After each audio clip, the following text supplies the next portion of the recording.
Dear Countess, what a dark, dreary day this has been, for today we buried our dear Chopin. It's been 13 days since his passing, and it took that long to make all of the arrangements. I began by requesting special permission from the Archbishop for a performance of Mozart's Requiem with female singers. And you know how long it takes for him to make a decision regarding these matters. Then, in order to avoid a circus-like atmosphere at the Church of the Madeleine, we decided to send special invitations. We sent 3,000 and the church was filled. The door was draped in black with his initial emblazoned on it in silver, and the service began promptly at noon with the playing of his own funeral march as the coffin was carried down the long aisle. When it was over, his closest friends carried him to the cemetery on foot. The cold October wind nipped at their ankles, and they were shivering by the time they completed the 3-mile walk. I'll never forget the sight of the ladies in mourning, throwing garlands and flowers on the coffin as it was being lowered into the ground. There was complete silence, as Frederic had requested.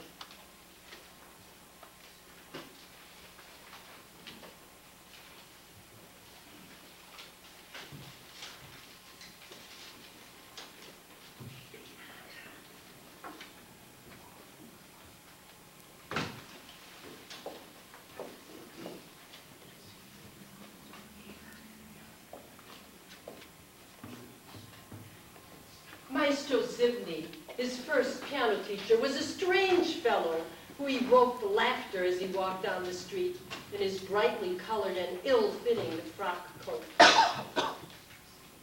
Frederic was 11 years old when he presented his teacher with the composition he had written and dedicated to him.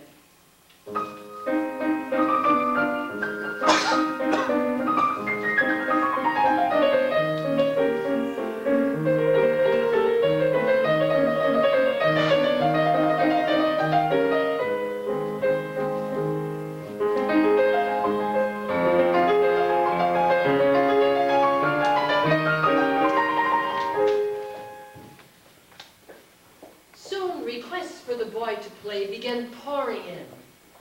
Frederick's mother dressed him in a dark velvet jacket, short pants, knee-high white stockings, a white shirt with an enormous collar. And after one of his concerts, she asked anxiously, "Tell me, Frederic, what did the audience like best?" And he replied, "My collar."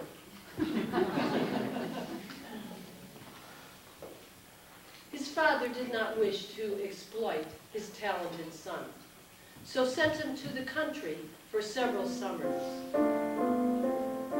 Frederic enjoyed partying and dancing with the pretty village girls, and it was there that he developed a love for all the folk music that influenced his compositions later on.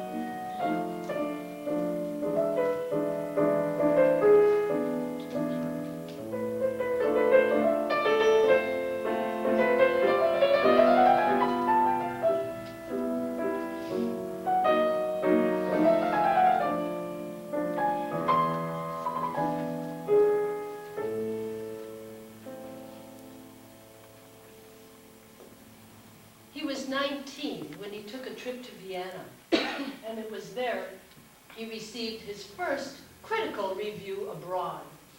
It stated that he was different from other virtuosi, in that he was much more concerned with writing good music instead of merely to please. Upon hearing one of his waltzes, the question was asked, but can one really dance to it? To which Robert Schumann, fellow critic and composer, replied, yes, of course, but only countesses.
but his mother and sisters spoiled him, leading him to expect all sorts of attention from people.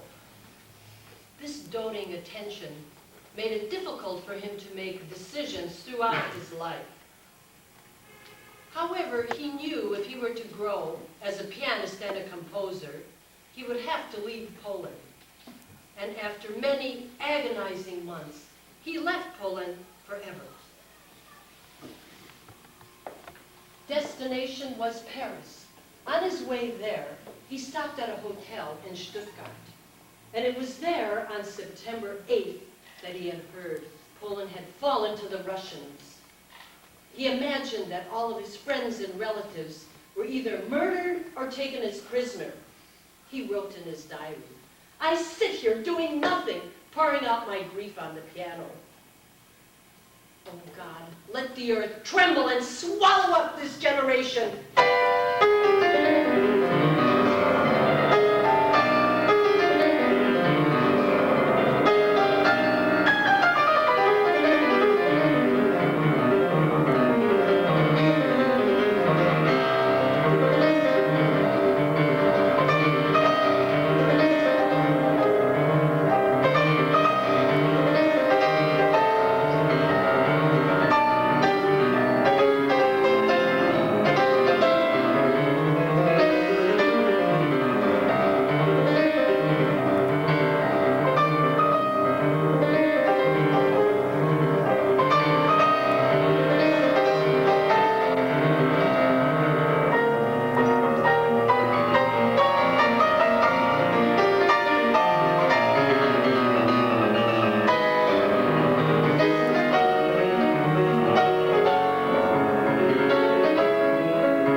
Chopin. What a loss to this generation and all generations to follow. Think of how much more beauty there might have been. Every time Frederic would plan a concert, the Chopinesque nightmare would begin. He would demand that there be no posters, no programs, very little audience. In fact, no one should even mention the concert. To which Madame Sand, his mistress at the time, replied, then why not perform on a mute piano with no audience and no candles?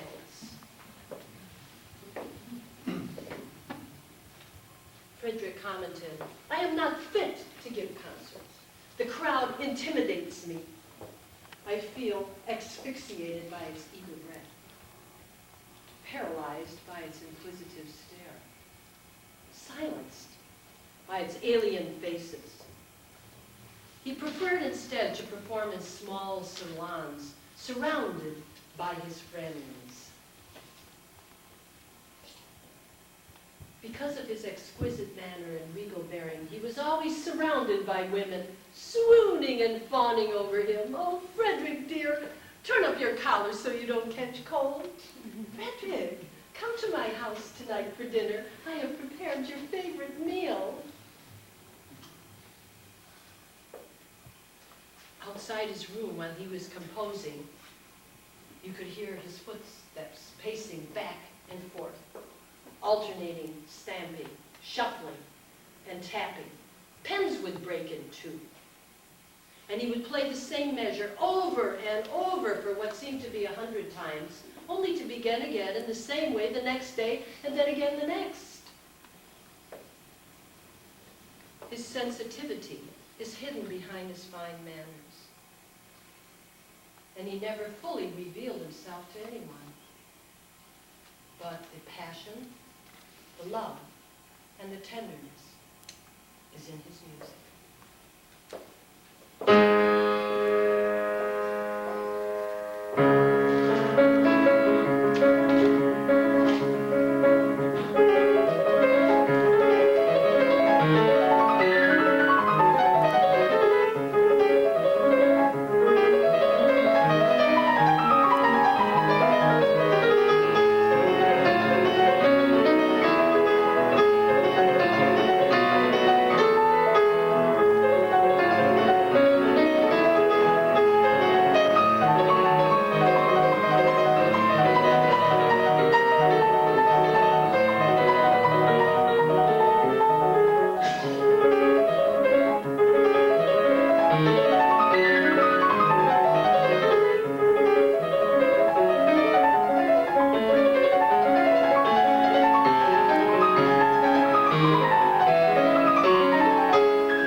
Frederic was 28 years old when he began his long affair with the notorious authoress, Joyce.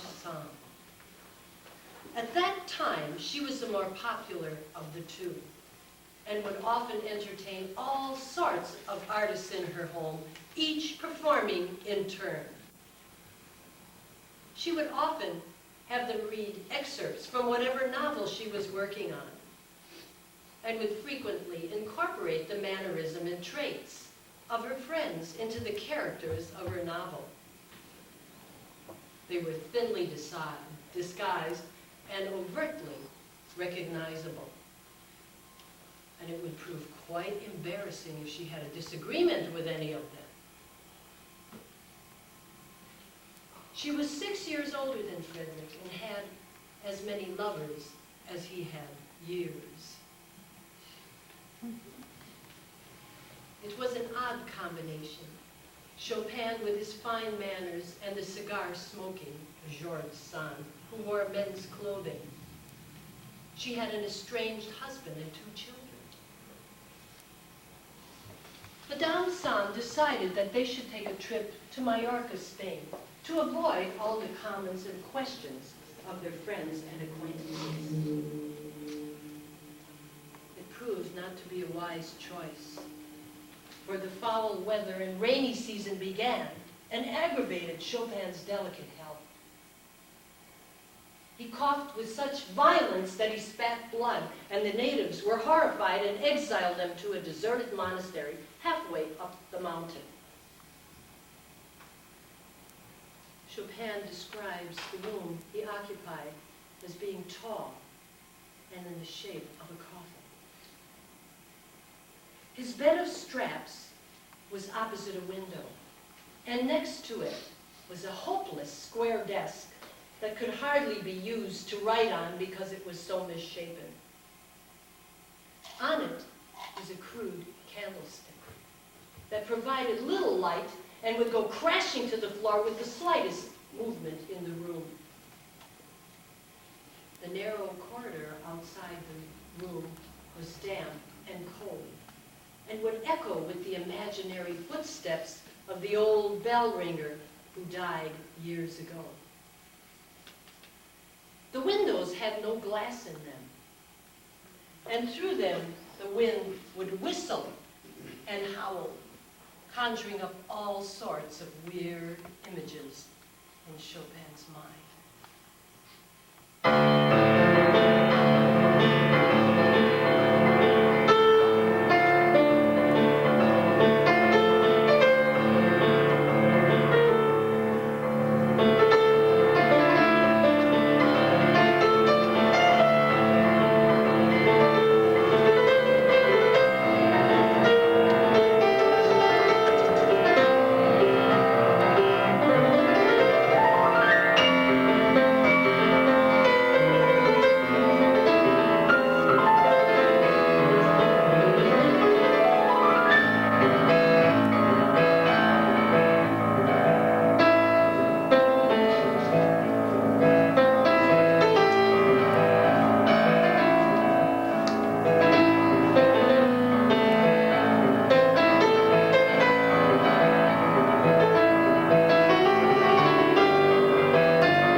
and he began to lose touch with reality altogether. Madame Sand knew they would have to leave the island, but it took many weeks before she could arrange for passage on a freight ship. The freight ship contained a load of squealing pigs that had to be beaten senseless in order to avoid seasickness. The couple had to share the ship's hold with these pathetic creatures. The stench was unbearable, and the heat oppressive.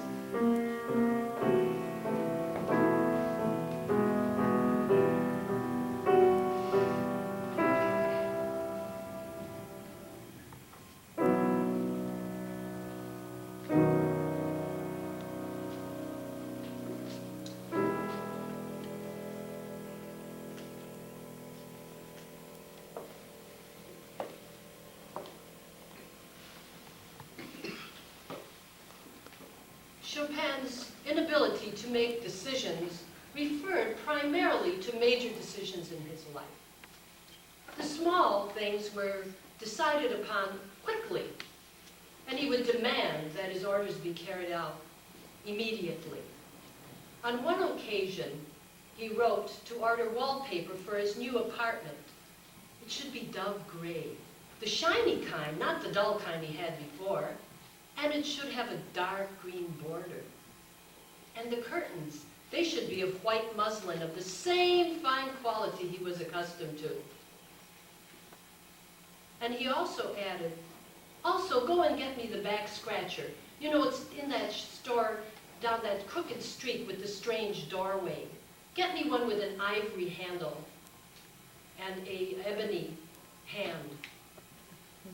You should receive this letter on Friday. Let me know by return post that these things are accomplished. When it came to other decisions in his life, he simply couldn't make them.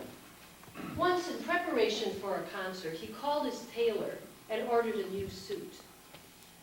When it arrived, he wasn't sure it was quite right, so he called another tailor and ordered yet another. On the day of the concert, he laid them both across the bed and looked anxiously from one to the other and couldn't make up his mind which one to wear. And at the last moment, he saw his friend's jacket, borrowed it, and wore it, even if it was 2 sizes too large. His indecision is often apparent in his music, but it is always beautiful, and it is always intimate. I quote from a letter of the Count de Custom.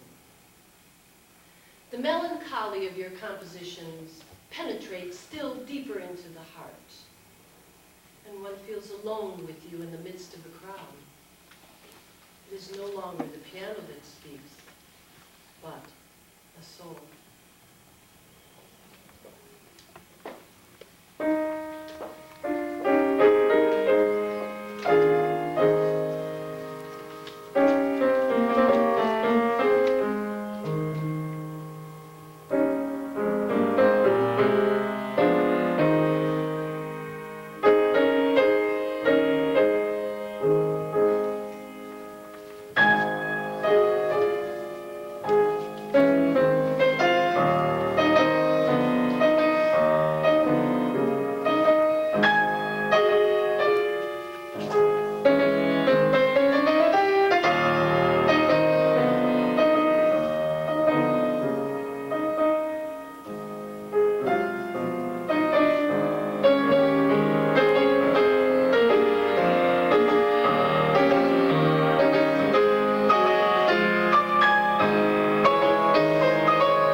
is gone, but he's left us with a rich treasury of music. The poet Novi had said it perfectly. He knew how to divine the greatest mysteries of art with astonishing ease. He could gather the flowers of the field without disturbing the dew or the lightest pollen. And he knew how to fashion them into stars, meteors as it were, lighting up the sky of Europe through the ideal of art. The crystal of his own harmony. He gathered the tears of the Polish people, strewn over the fields, and placed them as the diamond of beauty in the crown of humanity.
I'm also available if you have any questions about the life of Chopin. I'd be happy to answer. I did read 15 books and did extensive research into his life. So if you have a question, ask away.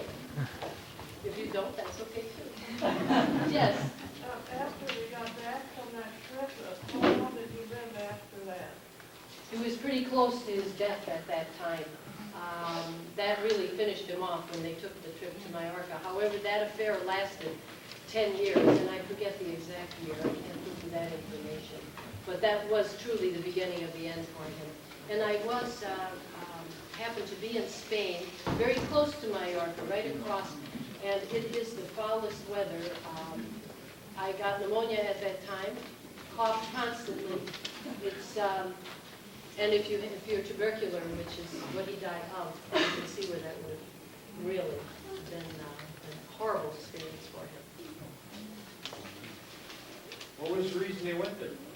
To escape gossip of all their friends. They were asking questions and they were having this affair, and she decided that this is where they should go.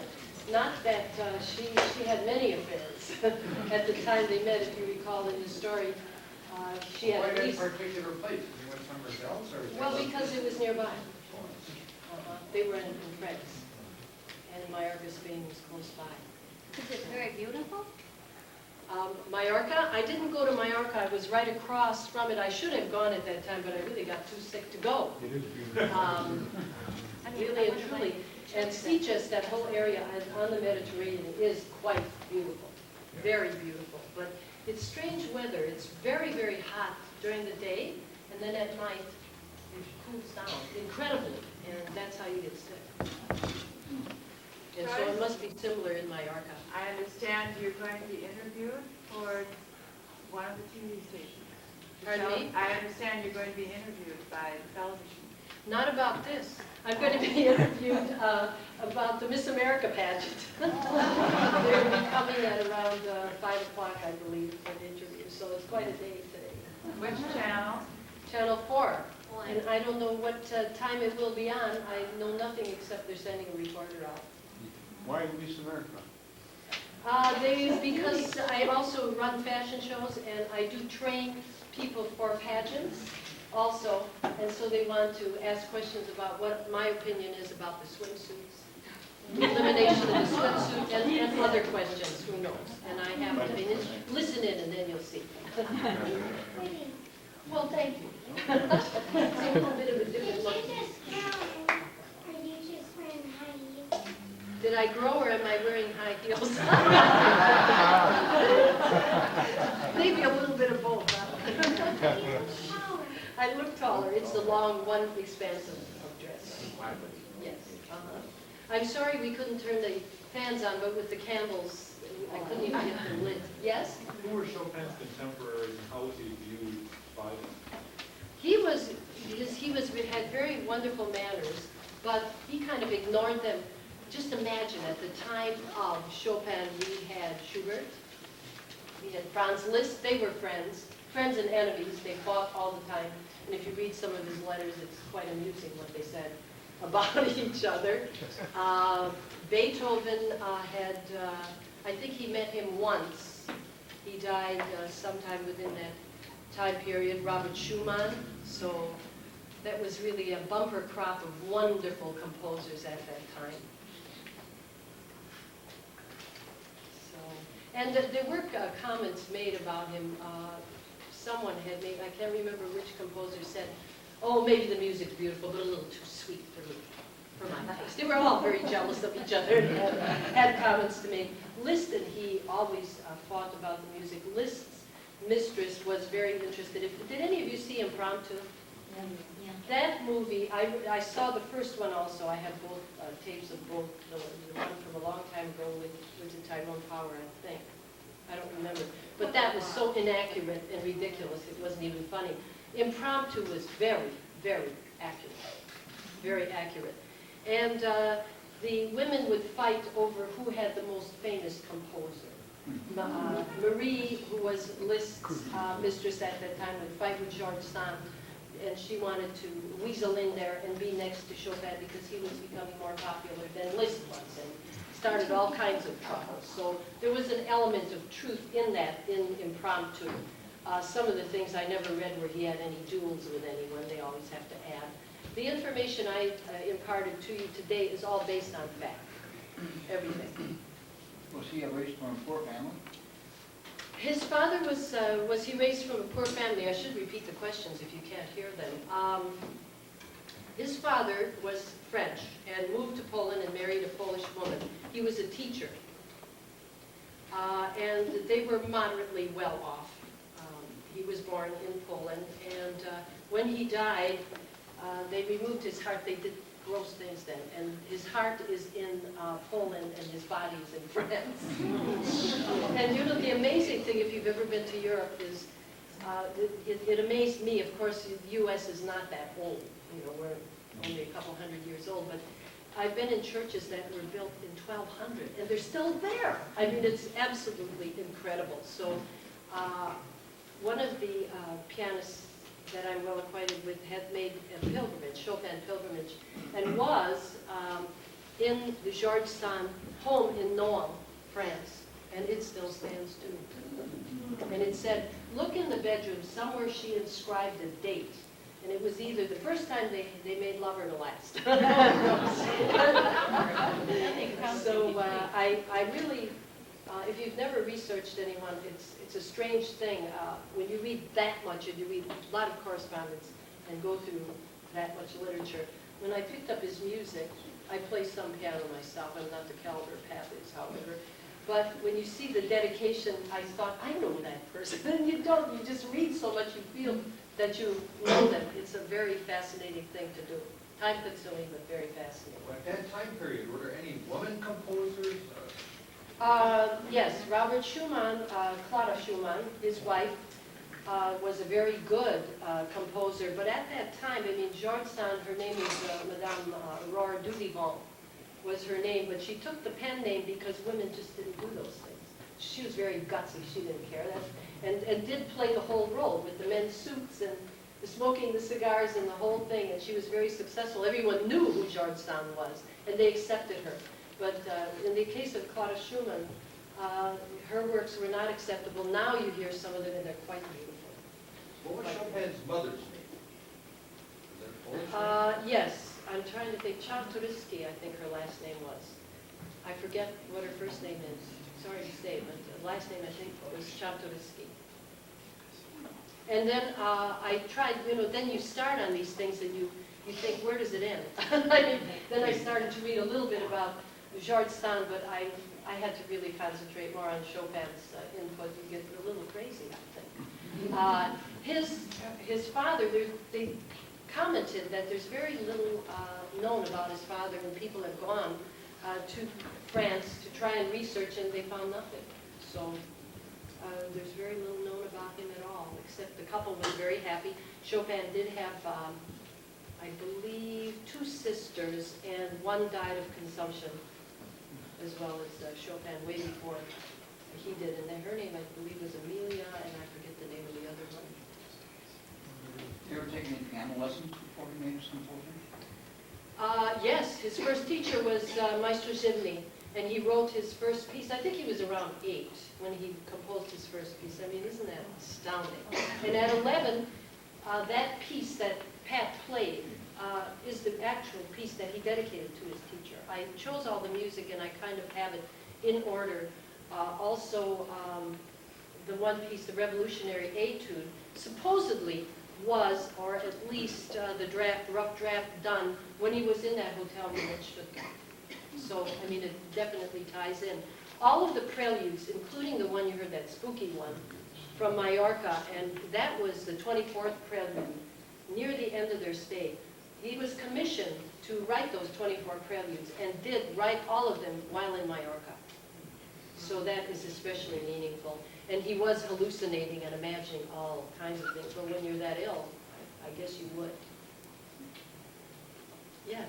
The last piece in this collection was written in 1841, 8 years before his death. Did he compose a lot in that last He years did, of but his his life? greatest works were composed during his affair with George Sand. Those were the greatest, and toward the end, he became involved with and traveled. He only lasted a couple years after his affair with George Sand ended. I believe he died in 49, and I believe their affair ended in 48. So he didn't have too much time after that, and his greatest works were performed during that time period, that 10-year period. And then he had traveled all over after the breakup, and had a very difficult time. He spoke fluent French, he spoke Italian, and he spoke Polish, and he made some trips to England at that time, and it's kind of interesting to read that. He was very unhappy, so they just stare at him, and he just smiled and nodded because he didn't know what they were talking about. And on one instance I found rather touching, and see, it made me think, gee, it hits us all, no matter how famous and how wonderful, and he truly was wonderful. After giving a concert, they used to have monster concerts that would last 6 and 7 hours. That they, as an encore, they'd play the whole thing again. These great big long things, they repeat the whole thing. Anyway, afterward, he had gone to a restaurant with a friend, and somebody from the concert had been there, and he was dining with somebody else who was in the concert. I forget who it was. That's not too relevant. Anyway, this person came up and, oh, you were just wonderful, Fred. There said Chopin. I loved your thing. And didn't say a word to him. And he wrote about that and said, he must have known that it was, and it hurts. So it happens to everybody. Probably somebody jealous. It just happens. Anything else? You're warm, aren't you? Yes. We've got a lot of people here. I thank you so much for being here. Thank you. And I think